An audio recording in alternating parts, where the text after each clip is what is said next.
Hi friends, welcome to my channel. ఈరోజు మన వీడియోలో హోటల్ వాళ్ళు ప్రిపేర్ చేసే ఉల్లి పెసరట్టు దోశకి మంచి కాంబినేషన్గా ఉండే అల్లం చట్నీని ఎలా ప్రిపేర్ చేసుకోవాలో చూద్దాము. ఈ అల్లం చట్నీ బ్రేక్ఫాస్ట్లోకైనా కానీ డిన్నర్లోకైనా కానీ చాలా బాగుంటుందండి. ఒక్కసారి ట్రై చేయండి, చాలా చాలా టేస్టీగా ఉంటుంది. మీరు కూడా తప్పకుండా ట్రై చేయండి. ఇక లేట్ చేయకుండా హోటల్ వాళ్ళు ప్రిపేర్ చేసే ఈ అల్లం చట్నీ దోశని ఎలా ప్రిపేర్ చేసుకోవాలో వీడియోలోకి వెళ్ళి చూసేద్దాము. ఫస్ట్ అల్లం చట్నీని ఎలా ప్రిపేర్ చేసుకోవాలో చూద్దామండి. ఈ అల్లం చట్నీని తయారు చేసుకోవడానికి స్టవ్ పైన ప్యాన్ పెట్టి 1 స్పూన్ వరకు ఆయిల్ని వేసుకొని వేడి చేసుకోండి. ఆయిల్ వేడైన తర్వాత 1/2 టీ స్పూన్ వరకు మెంతులు, 2 టేబుల్ స్పూన్లు మినపగుళ్ళు, 2 టేబుల్ స్పూన్లు పచ్చిశనగపప్పు, 1 టేబుల్ స్పూన్ జీలకర్ర ఇవన్నీ వేసుకొని పప్పుల్ని లో ఫ్లేమ్లో ఒక 2 నిమిషాల వరకు ఫ్రై చేసుకొని ఈ పప్పుల్ని 2 నిమిషాలు ఫ్రై చేసుకున్న తర్వాత దీనిలోనే 1 టేబుల్ స్పూన్ వరకు ధనియాలను వేసుకొని వీటిని కూడా కొంచెం ఫ్రై చేసుకోండి. ధనియాలని వేసిన తర్వాత 1 నిమిషం వరకు ఫ్రై చేసుకోండి. 1 నిమిషం ఫ్రై చేసుకున్న తర్వాత చూసారు కదా, ఈ సైజులో ఉన్న అల్లాన్ని తీసుకొని దానిపైన ఉన్న లేయర్ మొత్తం తీసేసి ఇలా చిన్న ముక్కలుగా కట్ చేసి వేసుకోండి. తర్వాత దీనిలోనే మీ కారానికి తగ్గట్లు 8 నుండి 10 ఎండుమిరపకాయలని వేసుకోండి. తర్వాత అల్లాన్ని ఎండుమిరపకాయలని కలుపుకుంటూ లో టు మీడియం ఫ్లేమ్లో ఒక 2 నిమిషాలు ఫ్రై చేసుకోండి. ఎండుమిర్చి అల్లం చక్కగా వేగిన తర్వాత ఇప్పుడు ఇందులోకి చిన్న నిమ్మకాయ సైజ్ అంతా చింతపండుని వేసుకోండి. అలాగే ఈ అల్లం చట్నీలోకి కొద్దిగా బెల్లాన్ని కూడా వేసుకోవాలి. 2 నుండి 3 స్పూన్ల వరకు బెల్లాన్ని వేసుకొని ఒకసారి బాగా కలిపేసుకొని ఈ బెల్లం అంతా కరిగేంత వరకు లో ఫ్లేమ్లో కలుపుకుంటూ ఉడికించుకోవాలి. బెల్లం చూసారా, ఇలా చక్కగా కరిగిపోయిన తర్వాత ఇప్పుడు దీనిలోకి మీ రుచికి తగినంత ఉప్పును కూడా వేసుకోండి. అలాగే 7 నుండి 8 పొట్టు తీసిన వెల్లుల్లి రెబ్బలు కూడా వేసుకొని ఒకసారి అంతా కూడా బాగా కలిపేసుకోండి. ఇలా కలుపుకున్న తర్వాత దీనిలోకి 1/4 కప్పు నీళ్ళని వేసుకొని మళ్ళీ ఒకసారి కలిపేసేసి మూత పెట్టేసి ఈ నీళ్ళన్నీ కూడా చక్కగా దగ్గరకయ్యి నీళ్ళన్నీ ఎగిరిపోయేంత వరకు ఈ మిశ్రమం మొత్తాన్ని లో టు మీడియం ఫ్లేమ్లో ఉడికించుకోండి. 3-4 నిమిషాలకి నీళ్ళన్నీ ఎగిరిపోయి ఈ మిశ్రమం మొత్తం దగ్గర పడి ఉంటుంది. ఇప్పుడు స్టవ్ ఆఫ్ చేసేసి ఈ మిశ్రమం మొత్తాన్ని పూర్తిగా చల్లారనివ్వాలి. ఇది మొత్తం పూర్తిగా చల్లారిపోయిన తర్వాత మిక్సీ జార్లోకి తీసుకొని ఇందులోకి కొద్దిగా గోరువెచ్చగా ఉన్న నీళ్ళని వేసుకోండి. గోరువెచ్చగా ఉన్న నీళ్ళని వేసుకొని ఈ చట్నీని గ్రైండ్ చేసుకున్నారంటే మీకు ఈ చట్నీ వారం రోజుల పాటు పాడవకుండా ఫ్రెష్గా ఉంటుంది. చల్లటి నీళ్ళు కనుక వేసుకొని చట్నీని ప్రిపేర్ చేసుకుంటే చట్నీ నిలవ ఉండదు. అందుకోసమని కొంచెం గోరువెచ్చగా ఉన్న నీళ్ళని వేసుకొని ఈ చట్నీని బాగా మెత్తగా గ్రైండ్ చేసుకోవాలి. ఇలా బాగా మెత్తగా గ్రైండ్ చేసుకున్న చట్నీని గిన్నెలోకి తీసుకోండి. ఇలా గిన్నెలోకి వేసుకున్న తర్వాత మీరు కావాలంటే దీనికి తాలింపుని పెట్టుకోవచ్చు.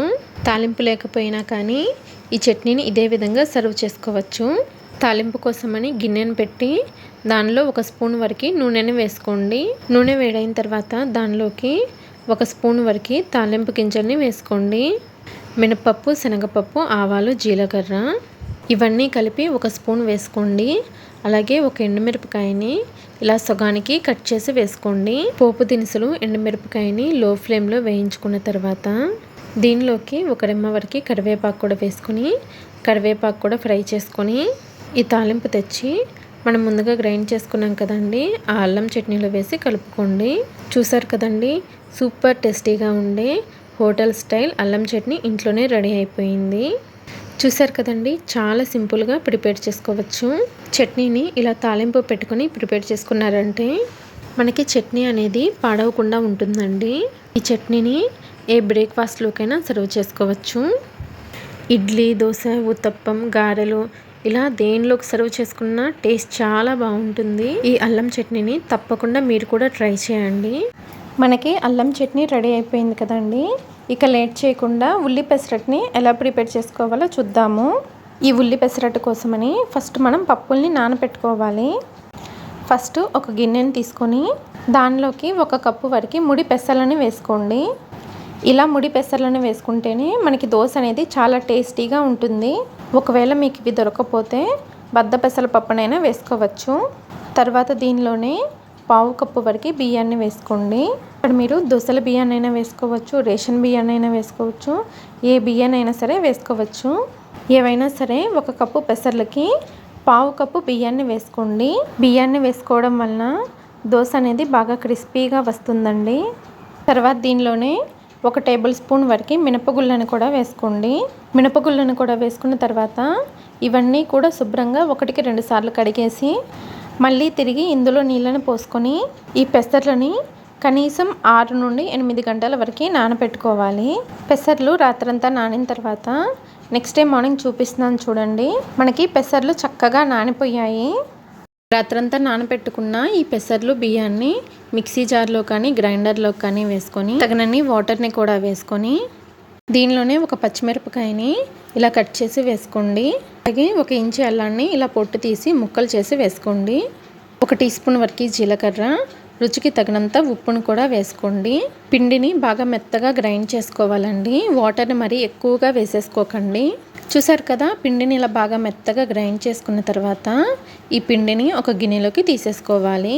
అయితే పిండిని కొద్దిగా గట్టిగా గ్రైండ్ చేసుకున్నానండి, అందుకని కొన్ని వాటర్ వేసుకొని కలుపుకుంటున్నాను.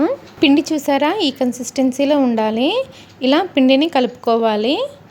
ఇప్పుడు వెంటనే దోశల్ని వేసేసుకోవాలండి. మనం రెగ్యులర్ దోశ పిండిలాగా పక్కన పెట్టామంటే పిండి తొందరగా పులిసిపోతుంది, దోశ టేస్ట్ అంతా మారిపోతుంది.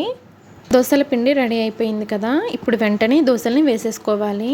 పిండి వేసుకున్న తర్వాత దోశ వేసుకోవడానికి టైం ఉంది అనిపిస్తే ఈ గ్రైండ్ చేసిన పిండిని వెంటనే ఫ్రిడ్జ్లో పెట్టేసేయండి. ఫ్రిడ్జ్లో పెట్టుకున్నారంటే మనకి పిండి అనేది పులవదు.